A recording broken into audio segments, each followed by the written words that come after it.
мен көп нәрсені түсінемін үшін негізінде. Көп нәрсені білемін.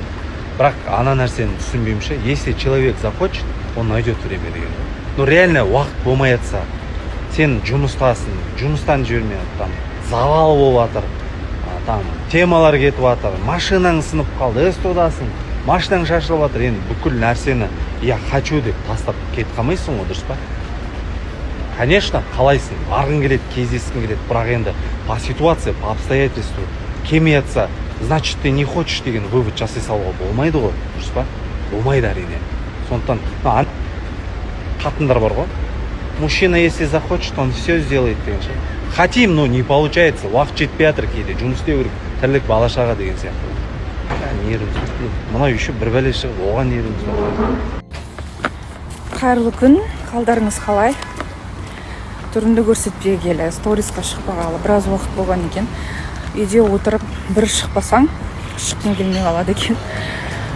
Бүгін көшеге шықтым. Банкілерімді алып хижамаға келе жатырмын.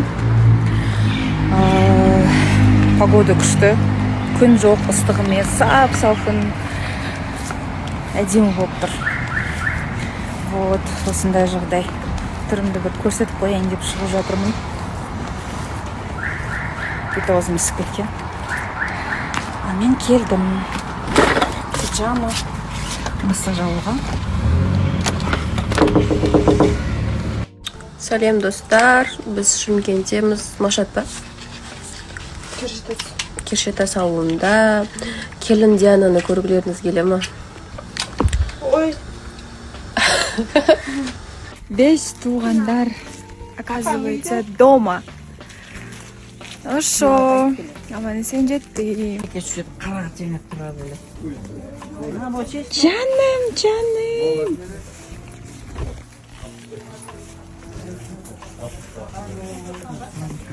İleri servis. Bu yıl servisten yapmışım araba.